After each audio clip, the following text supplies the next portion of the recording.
Sometimes the most broken people find salvation in the most unexpected places. This is the story of a 9-year-old boy who had nothing except a dream that nobody believed in. A boy who walked into the darkest corner of town, faced men who made grown adults tremble, and made a request so desperate, so heartbreaking, that it would change not just his life, but the lives of 40 hardened souls who thought they'd forgotten what it meant to care.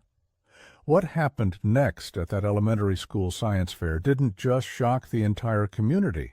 It proved that family isn't written in blood. It's forged in the choices we make when no one is watching. This is a true story about abandonment, courage, and the day 40 motorcycles pulled into a school parking lot and made everyone speechless. Danny Martinez was 9 years old, but his eyes carried the weight of someone who'd lived 30 hard years. He was small for his age, malnourished, wearing the same stained jeans and oversized hoodie he'd worn all week. His brown hair hung greasy over his forehead, and his sneakers had holes that let in the rain. Danny's father had died in a construction accident when he was 4. His mother, consumed by grief, spiraled into drugs and prostitution.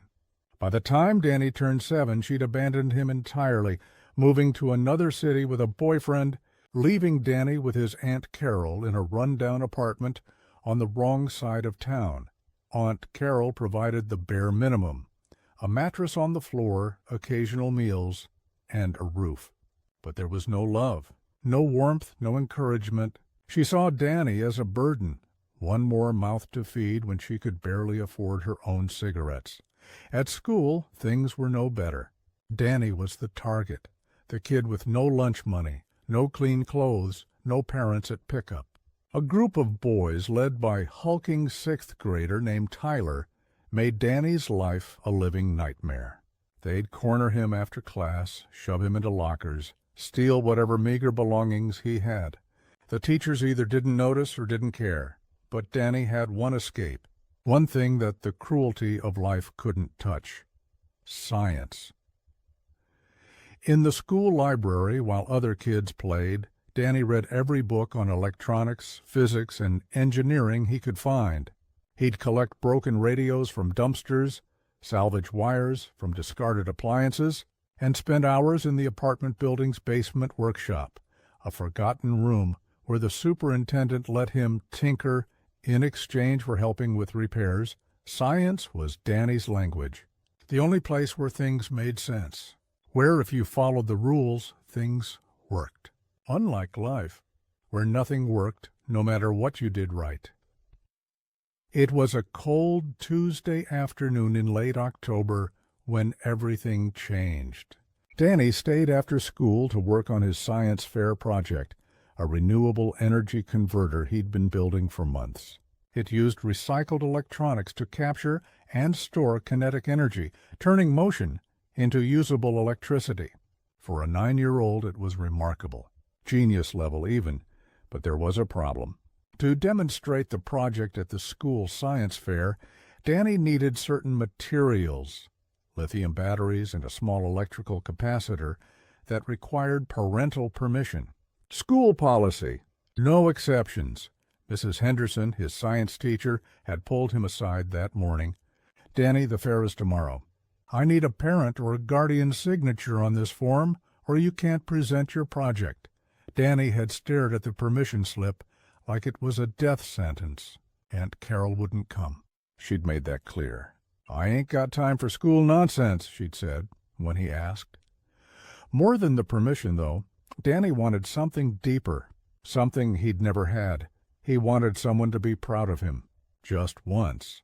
As Danny packed his project into a cardboard box and left the school building, Tyler and his gang were waiting. "Hey, Martinez, where are you going with that trash?" Tyler shoved him hard. The box tumbled, and Danny scrambled to catch it before his project shattered. "Leave me alone, Tyler." "What? You gonna cry? Gonna call your mommy?" The other boys laughed. "Oh, wait, she don't want you either." Danny ran, He ran through the schoolyard, down the cracked sidewalks, through alleys where stray dogs barked and homeless men slept in doorways. Tyler and his gang chased, shouting insults, throwing rocks. Danny's lungs burned. His legs ached. He turned a corner and saw it, a place he'd only heard about in whispers. The Iron Brotherhood Motorcycle Club headquarters. It was a warehouse with blacked-out windows, surrounded by a chain-link fence. Motorcycles, big chrome-covered beasts, lined the front. The building itself seemed to radiate danger. People crossed the street to avoid walking past it. Danny didn't hesitate. He slipped through the gate and pushed open the heavy door. The chase stopped instantly. Tyler skidded to a halt, eyes wide with fear. "No way! I'm not going in there!" The gang turned and sprinted back the way they came. Inside, the air was thick with cigarette smoke, motor oil, and the heavy scent of leather. The walls were covered in motorcycle parts, flags, and frame photos of men on bikes. A pool table sat in one corner. A bar lined the opposite wall, and everywhere, bikers, big men, tattooed, scarred, wearing leather vests with patches that told stories of violence, loyalty, and a life outside the law. They turned to look at the scrawny kid who'd just walked into their clubhouse. But Danny wasn't scared. After what he'd survived, his mother's boyfriends, his aunt's neglect, Tyler's fists, these men were just men. He found a corner, sat down on the floor, and waited, silent. A biker with a long gray beard and arms like tree trunks approached. His vest read Tango. He looked down at Danny with a mixture of confusion and annoyance. "They're gone, kid." "Get out." Danny didn't move. Another biker, younger with a shaved head and a scar across his cheek, shouted from the bar, "Get the hell out, kid." "This ain't no daycare?" Still Danny sat. His small hands gripped the permission slip, now crumpled and damp with sweat. The largest man in the room, a mountain of muscle and leather, stood from a chair in the back. His vest read Bear across the front and President on the back. He was the leader, the man everyone deferred to. Bear walked slowly toward Danny, his boots echoing on the concrete floor. He stopped, towering over the boy like a grizzly over a rabbit. "You lost, son?" Danny stood. His legs trembled, but he met Bear's eyes. And then, with tears streaming down his face, he extended the crumpled school flyer and whispered, "I need a dad. Just for one day." The room went silent. The pool game stopped. Conversations died. Every eye turned to the boy. Danny's voice cracked as he continued, "Tomorrow is the science fair. Everyone's parents will be there. I built something really good, but I need permission to use the materials. And I need," his voice broke, "I need someone to be proud of me." Just once he explained through sobs about his father's death, his mother's abandonment, his aunt's indifference, about how life had stolen everything from him, his innocence, his family, his safety. But it couldn't take his love for science. It couldn't take his mind. "Science is all I have left," Danny whispered. "Please, I just need someone to show up." Just once Bear stared at the flyer, then at the boy. The room held its breath. For a moment something flickered in Bear's eyes, something human beneath the hardness. But then his face turned to stone. "You're a long way from home, kid." His voice was cold. "Get out of here before you get the second beating of the day?" Danny's face crumbled. The permission slip fell from his hand. He turned and walked toward the door, his small frame shaking with silent sobs. The door slammed behind him.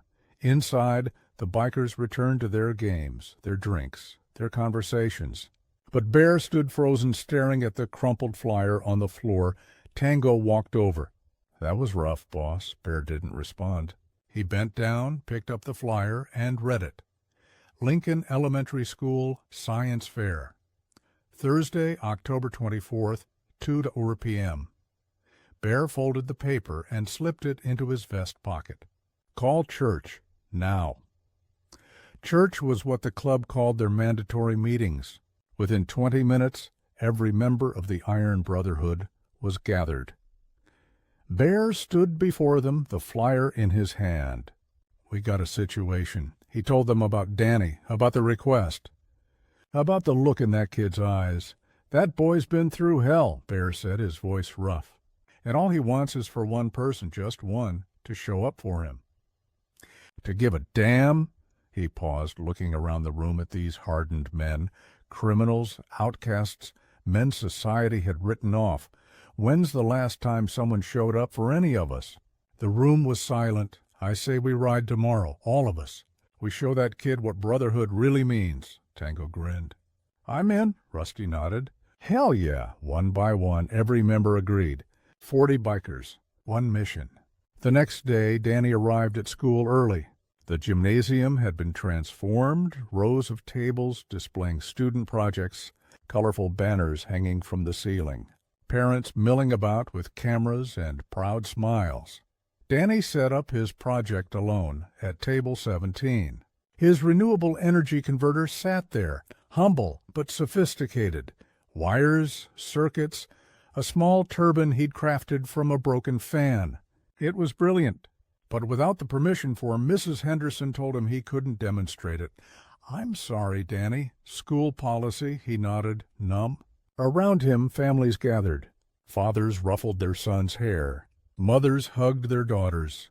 Danny stood alone, pretending to adjust his display, fighting back tears, and then he heard it, a sound like distant thunder. Growing louder, closer, the rumble of motorcycle engines, not one, not two, dozens. The gymnasium windows rattled. Students and parents rushed to look outside. Teachers grabbed walkie-talkies, panic in their voices. "We have a situation in the parking lot." Danny's heart stopped. Through the window, he watched as 40 motorcycles rolled into the school parking lot in perfect formation, chrome, glinting in the afternoon sun, engines roaring in unison like a mechanical symphony. The Iron Brotherhood had arrived. They parked in rows, engines cutting off one by one until there was silence. Then the bikers dismounted. Bear led the way, Tango and Rusty flanking him, the entire chapter behind them in their leather vests and boots. They walked toward the school entrance. Parents grabbed their children. Teachers stepped back. Security guards reached for their radios, but the bikers weren't there for trouble. Bear pushed open the gymnasium doors, and the Iron Brotherhood marched inside. 40 men, silent, purposeful. They walked directly to table 17. Bear stopped in front of Danny. The boy looked up, tears streaming down his face, unable to speak. Bear's hard expression softened. He placed a massive hand on Danny's shoulder and said in a voice loud enough for the entire gym to hear, "Sorry we're late, son." Danny's knees buckled. Tango caught him, pulling the boy into a hug. The other bikers crowded around, 40 intimidating men forming a protective circle around one small boy. Mrs. Henderson approached cautiously. I need a parent's signature." Bear took the form, signed it with his real name, Marcus Bear Thompson, and handed it back. "He's got permission. Now let him show you what he built." The demonstration began. Danny, voice shaking at first but growing stronger, explained his project. He showed how the turbine captured kinetic energy, how the circuit converted and stored it, how it could power small devices sustainably. The bikers asked questions, genuine, thoughtful questions. "How'd you calculate the voltage? Where'd you learn to solder like that? This design, did you come up with this yourself?" Danny answered each one, his confidence blooming. A crowd gathered, students, parents, teachers, all drawn to the spectacle of 40 bikers surrounding a science project. Asking questions like proud fathers at a spelling bee, a local news crew there to cover the science fair turned their cameras on Danny and the Iron Brotherhood. When the judging concluded, the principal took the microphone. "Ladies and gentlemen, this year's first-place winner, Danny Martinez." The gymnasium erupted in applause. But no one clapped louder than the Iron Brotherhood. They cheered, whistled, and stomped their boots until the rafters shook. Bear lifted Danny onto his shoulders. The boy, small, broken, forgotten, was finally seen, finally celebrated, finally loved. The story made headlines. Motorcycle Club shows up for abandoned boy, read one. 40 bikers give orphan the family he never had, read another. But the real story was what happened next. Dr. James Whitmore, headmaster of Whitmore Preparatory Academy, one of the state's most prestigious private schools, saw the news coverage. He watched the video of Danny explaining his project, saw the intelligence in those young eyes, and made a decision.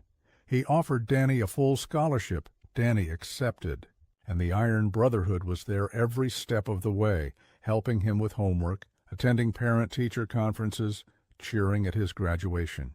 Bear officially became Danny's legal guardian, navigating the paperwork with a determination that surprised even himself. Years passed. Danny excelled. He graduated from Whitmore Prep with honors, earned a full scholarship to MIT, and completed a degree in electrical engineering.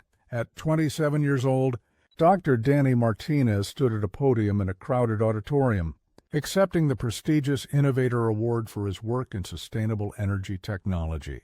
His designs were being implemented worldwide. In the front row sat Bear, older now, grayer, but still towering and proud. Beside him were Tango, Rusty, and 12 other surviving members of the Iron Brotherhood. Danny looked at them as he concluded his speech. They say family isn't about blood. It's about who shows up. 40 men showed up for a broken little boy who had nothing to offer but a dream. They didn't just save me that day. They taught me that one act of kindness can change a life forever. His voice broke with emotion. My dad always said, ride together, stand together. Thank you for standing with me. The bikers rose to their feet. Then the entire auditorium followed, a standing ovation that lasted 5 full minutes. After the ceremony, Bear pulled Danny into a hug. Proud of you, son. I know, Dad. I know. Because sometimes the family you find is stronger than the family you're born into. Sometimes salvation comes from the most unexpected places. And sometimes 40 motorcycles pulling into a school parking lot is exactly what changes everything. This is the story of Danny Martinez, the boy who asked for a father for one day and received a family for a lifetime.